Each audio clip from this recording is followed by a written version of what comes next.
What didn't the Catalonians say last night? Well, he didn't really mention whether or not he was actually about to issue a declaration of independence in coming days. I think that's what a lot of people were really looking for, some indication of whether and when the declaration might be forthcoming.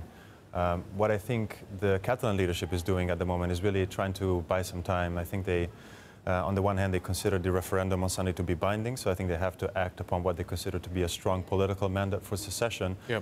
On the other hand, I think they're being very cautious about taking that very big step, which would be a unilateral declaration of independence. How do you walk back even from where we are now, though?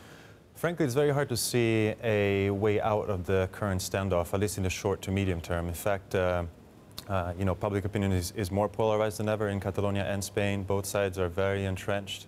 And I think there's really very little room for any kind of negotiation at this point. So I'm afraid to say that things can only get worse from here. Do we need a mediator? Well, I think a mediator would be welcome, but again, I think the two sides are not really on just two different levels, right? I mean, the Catalans are asking for, what they mean by negotiation is for the government to allow a legal referendum, so creating a legal path for independence, which is still a political non-starter in Madrid. In fact, much less, even less now than just a few weeks ago. Do you think Spanish business, do you think Catalan business has underestimated how far and how fast this one would go? You're now seeing all kinds of reports of banks getting nervous, moving their headquarters, companies doing similar things. Do you think the business community more broadly has been caught out, a bit like Brexit in some ways, about how fast this has happened? Well, this has been an issue for many years, right? So on the one hand, you could say that you know, the signs were there that this was going to lead to a major escalation in tensions. On the one hand, I don't think most people in Spain expected things to get this far, frankly.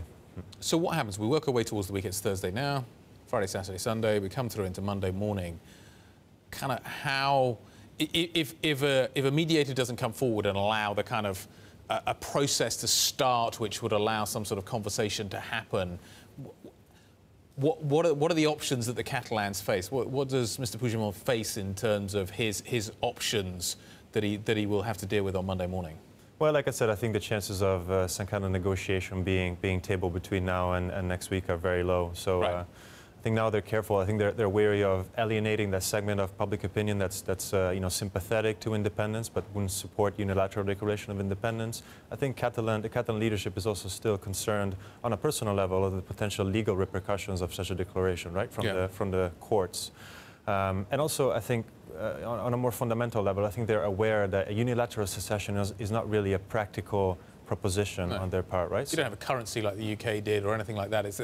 There are lots of difficulties, just technical difficulties that have to be dealt with. Yeah, exactly, right? So I think, you know, having said that, however, I think they're under a lot of pressure from their own base to do something and to act on what they consider to be a political mandate for secession. So what would be a policy mistake now from Madrid?